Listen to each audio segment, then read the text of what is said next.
today I'm going to talk about the Oura Ring. I've had this since February of 2019, and I'm going to share with you my experience, what I love about it, what I like about it, what I wish it had. Before we get into that, I want to remind everyone that there's such thing as Ortho Insomnia, and that means you get way too focused on getting good sleep, so getting like data using different tools like your Oura Ring, wristbands, whatever it is, headbands, and you can't sleep because you're so focused on the data and like improving your sleep. So just be mindful of that. What is the Oura Ring? The Oura Ring is a Finnish company. It's a small ring. This is the Heritage Ring size 12, 300 bucks.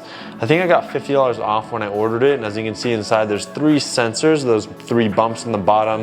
You can kind of see the chipset and the little sensors and the battery unit all on the inside. There's even the little code as well. This is about a year old. If you look really carefully, it's kind of hard to see the scratches, but there are scratches on this Oura Ring. What I really love about it is the readiness score, and a lot of these different bio trackers have readiness scores, but I've noticed the Oura Ring for some reason just correlates more often with how I feel than the other bio trackers that I've tried. Whether it's the Whoop, the Bio Strap, I have the Dream headband, the 8Sleep mattress, a whole bunch of different things that kind of track my sleep. And I just found that this, and I don't know how they calculate it, it's all proprietary algorithms, but for some reason it just correlated more often. I think the #1 most valuable thing of the Oura Ring is it's almost like a alcohol shaming device. So when I drink alcohol, it will show that my heart rate just spikes. My resting heart rate spikes at night, and my HRV, heart rate variability, declines dramatically when I'm sleeping. And those are the 2 numbers that you want: a low resting heart rate and a high HRV. And the higher and lower those 2 are, the more it shows the strength of your cardiovascular system. So when I see those numbers the next day, it's like, wow, maybe that was not a great idea. And it's taught me to drink less and less, especially before I go to bed, because it impacts my sleep so much, and I just feel so slow the next day. So if you're trying to drink less alcohol, this ring is definitely the perfect thing to buy that will inspire you and kind of shame you every time you do drink close to bedtime. Maybe it'll train you to drink in the morning and then be sober by night. And then the second piece is it has this feature under the readiness where it shows my body temperature deviation. So when I tend to get sick, it'll actually show that my body temperature is increasing over time. All right, I might be getting sick. Let's take it a little bit easier than I usually do. I think I was sick right about here. And the last feature, the Apple Watch does this as well, but it reminds me to get up and move around, especially on flights or when I'm sitting at a desk. It's like, time to stretch your legs a little bit. And it's like, come on, get up and move around, get your body moving. When it comes to the actual data points, it tracks my resting heart rate at night, my heart rate variability, my body temperature deviation, and respiratory rates. And I can actually see for heart rate variability and resting heart rate, the actual data throughout the night, as well as trends throughout the entire year that I've wore this. So I can go into monthly and see my heart rate variability from February 2019 all the way till now. It looks like it's been declining, which is not good. Same thing for resting heart rate. I can tap the graph, go to monthly, and see how my resting heart rate has changed over the past months. And then it tells me during the night, how did I sleep, my previous nights, my sleep balance, activity balance, body temperature, resting heart rate, how has it impacted my readiness for that day. I can then track my sleep. So some people just like to wear this when they sleep. I like to wear it every day. I don't know why. I don't really need to. And I don't wear it when I lift weights or do heavy intensive workouts where this ring can get in the way, where I need to like grab things. So this is not great when you have a weight on your hand. And it can be rather thick on your finger. So I might wear it during yoga, but I definitely don't wear it during weightlifting. Boxing, I don't wear it. But when it comes to sleep, it'll tell me how much time I was in bed, so 8.5 hours, how much time I was actually sleeping, 7.5. So 1 hour I spent not sleeping, which is not very efficient. It does my restfulness, I typically move around a lot, so it's been rather red.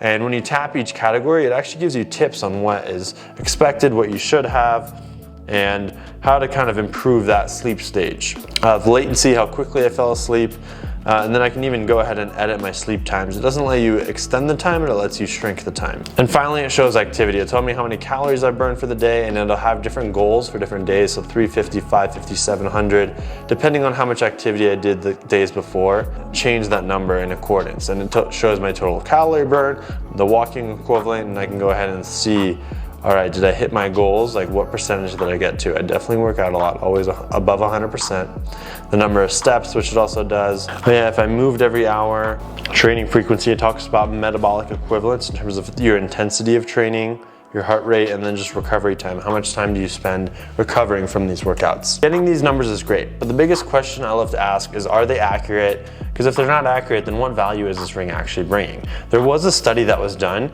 and it showed, and they did this study against a PSG, a polysomnography. And they found that when it came to the sleep stages, it was kind of close, but still relatively off. An Oura Ring could be, I think one guy put in his articles that it could be up to 50% off in terms of accuracy of your sleep stages, REM, deep sleep, light sleep, and when those sleep stages actually started. Pretty good when you compare it to apps like Sleep Cycle, which he noted was like 10% accurate. And then a PSG is obviously 100% accurate because you got the diodes, but then you have headbands that you can wear that are closer to 80 to 90% in terms of your accuracy. So I have a Dream headband that I usually wear, and that definitely shows different numbers than the Oura Ring. And in this study that they actually did, this was with the original Oura Ring, and the one that I'm wearing and the one that you will probably buy is the Oura Ring 2. This is the Oura Ring 2. So we're not really sure. There haven't been independent studies done on the Oura Ring 2 in terms of its accuracy. They state that it's more accurate, but it could be less accurate, and it could be more accurate, but we don't really know. But we know that the original Oura Ring was actually very accurate when it came to resting heart rate variability, but when it came to predicting your sleep stages, since those are dependent on your actual brain waves, and they use the accelerometer as well as a couple other factors to kind of predict and analyze using deep learning and machine learning, it's actually not as accurate, because it's almost like guessing with body movement. And I think the coolest thing from the PSG versus Oura Ring study, and I'll link it below as well, was that depending on the ring that you actually wear it on, the data could show up differently. So they kind of found that the position of the ring, if it was on your ring finger, it had actually the highest probability for the data being inaccurate when it came to sleep stages. When it was on your index, that was kind of a lot less accurate, and then the other fingers, like your middle and your pinky and thumb, I think, were the most accurate. And going back to the Ortho Insomnia, if you get this app, you're like, damn, I'm not getting enough deep sleep, or I'm not getting enough light sleep, those numbers could be totally inaccurate. So don't fret and don't go crazy. There's definitely been an increase. I think there's some articles saying people going crazy when they buy these sleep trackers and they're like, oh my God, I'm not getting enough this, I'm not getting enough that. I think the Oura Ring is great for understanding your resting heart rate, your heart rate variability, and the times that you go to bed. Are you going to bed at the same time to balance out your circadian rhythm in the right way? And if you're kind of curious in terms of the data, I'm gonna overlay. So right now I'm actually wearing a Whoop and a Bio strap on this wrist. So I've been tracking my sleep with those. And then I have an Apple Watch on the other wrist, which I only wear during the day. But I'm gonna overlay images of the Whoop and the Bio strap versus the Oura Ring sleep stages. And you can see kind of the big differences that there are in here. Cool, you enjoyed that? Awesome. Now I'm gonna overlay the Dream 2 headband versus the Oura Ring. So the Dream 2 goes on top of my forehead as an EEG. It measures my brain waves across my forehead as well as 2 points in the back. And then you can compare the sleep stages with the Oura Ring as well. And as you can see, a couple of these nights, there are some differences. So how accurate is the Oura Ring and how accurate is the Dream 2 headband? I'd like to think that the headband is a little more accurate. And when it comes to having an Apple Watch as well, all my activities that I do on my Apple Watch get directly imported into the Oura Ring app. So I usually don't wear this when I do most of my workouts, so that's really convenient because then it helps my activity score. The Ring actually has an airplane mode and you can turn it on, and then to turn it off, I have to put it back on the charger. So if I'm trying to minimize my EMF. This is the Oura Cloud, which is really cool. You can be able to manipulate and play with your data in much more detail in the Oura Cloud, which I really do love. Here's a screenshot of kind of what the Oura Cloud looks like and what you can actually change. You can stack your different data points up against each other. And then with the API, you can connect it to other things. So I tried Memento Labs, which I'll link below. And Memento Labs allowed me to run experiments on myself and compare how my sleep was impacted with those different experiments. And Memento would recommend experiments, things to try, like having 400 milligrams of magnesium before bed, and how did that impact my deep sleep. Like I said, I don't think it's super accurate. So the self-study that I did not show any change or anything at all, really. Charger comes with a USB-C on one end and the USB-A on the other end cable. So if you have a USB-C to USB-C, you can plug that again into the charger. It's a wireless charger that's kind of flat. Those are all the things I really love about it. The things I don't really like is it's not always the perfect fit. So I bought this ring and I only like wearing it on my index finger. If I put it on my ring finger, which it also does fit, you can see there's a little bit of a gap and my pinky won't go up against my hand. So that's just not ideal, especially when I'm trying to sleep and then my hand won't close all the way. So I stopped wearing it on that finger, but I think it just fits better on this hand due to the space, but there's a little bit of a gap right there. So I usually wear it on this, but then in terms of temperature changes, when it gets cold or warm, if it's cold, the ring comes off easier. If it's warm, my ring just gets stuck on my finger. It scratches relatively easily, but I've kind of gotten over that. It looks pretty used and abused so far. And the biggest challenge I've had is if I do multiple workouts and they all integrate in Apple Health, they all pop into the Oura Ring app. So if I use the Peloton and my Apple Watch to record my fitness, just to kind of compare the calorie differences, because they're definitely different.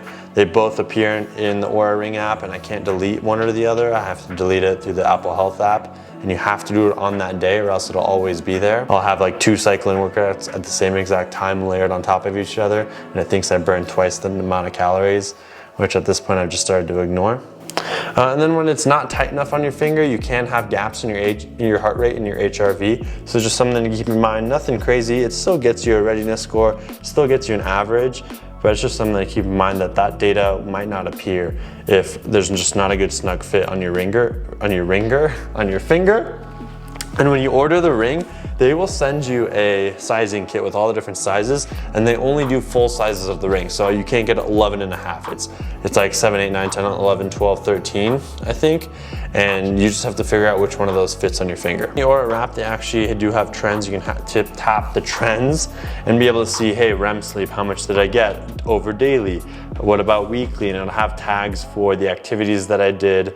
But I wish they would give you tips and tricks on what to do to help improve your HRV, help and decrease your resting heart rate, and how to change your behavior. It definitely gives you tips on like, oh, you should take it easy or not take it easy. But I want them to kind of add more into that. The Dream 2 headband, they have like almost an online course in the app to help improve your sleep schedule. So like data is always great, but if it doesn't change your behavior, then the data is not that great. So just keep that in mind. But you know, if you over time you continuously get this data and you're realizing, hey, I'm not sleeping enough, I'm not sleeping in the best way, I have an inconsistent sleep schedule, and this can inspire you hopefully over time to kind of improve your sleep. What I also like is they send me a weekly report so I can tap in every Monday, and they will tell me how I'm trending in readiness, resting heart rate variability, and typically on the weekends my sleep will decline. So I get this on a Monday, I'm like, well crap, I need to improve my sleep again this week, and then on Monday, Tuesday, Wednesday I'll work on getting better sleep, and then on the weekend again, you know, you get distracted and boom. So this is nice to kind of see week over week how I'm doing. What I like is you hit the plus sign. Oh, let's go to today. It'll show different things. You can not only add notes about that day, which I guess they do have these tags, but I never really use. I wish there was notifications to kind of inspire you to use it. Maybe I need to get in the habit of actually labeling my sleeping. Wow, I can't believe I just discovered that feature on camera. And I can go ahead and manually add activities if I really want, which auto input is obviously the best route. And then lastly, the moment feature. So the moment feature has mindful meditation, it has rest, it has check body status, and you can set the time period. If you want your HRV and your heart rate, you need at least 5 minutes. If I drop down, it'll disappear. So you want your HRV, so 5 minutes is typically the recommended length to measure. I've also done the Polar H10 chest strap with the Elite HRV app. For some reason, the HRV scores are almost like 20 different, and I don't know if that's because it's being measured on a finger versus my actual heart. But this feature is here, and you can actually go in and do mindful meditation. I can hit oak, disable screen lock, 10 minutes, and let's start it. And it's actually gonna measure while it does the meditation and play audio. So here's the audio. Let's see if you can hear it. We will be using traditional techniques that have been used for centuries. After a couple of weeks, or when you're ready, you can switch over to our unguided mode to practice on your own. Not to worry if you prefer this method over unguided. You can use it as long. So there you go, and then when it finishes, it says thank you for taking the moment. It'll ask you to rate, and all that jazz. But I do love the background music. I used to use that to meditate. Now I use the Muse headband. That's the Oura Ring. There's lots of things I love about it. The main things, resting heart rate variability, and body temperature deviation. Those are the top 3 data points that I really love getting out of the Oura Ring. In terms of what I wish it didn't have, honestly, the battery life is great. 5 days, I've had it for over a year and I've been wearing it almost every single day, probably got 95% of the days. The battery still lasts 5 days. I just make sure to charge it when it gets to 20% and not usually below that to kind of protect the battery. There's just little things, honestly, about the Oura Ring. I wish actually it did oxygen levels. That's the one thing it doesn't do. Like I said, I've had this Oura Ring for over a year and I love it. I still wear it every day and I really dislike wearing rings. I wish it was thinner, smaller, more accurate when it came to sleep stages. Do I recommend it? I do recommend it. It's something that can help you change your sleep behavior, help improve your sleep. If sleep is a third of your life, maybe a little bit less if you're sleeping less, then I think it's so important to invest money into that to make sure that you get the best sleep you possibly can. So I'm gonna make more videos on how to improve your sleep. I've been really testing different wearables as well as trying different strategies to improve and maximize my sleep so that I can be my best throughout the day and achieve my peak performance. If you're curious and wanna learn more, make sure to subscribe, hit the thumbs up button below.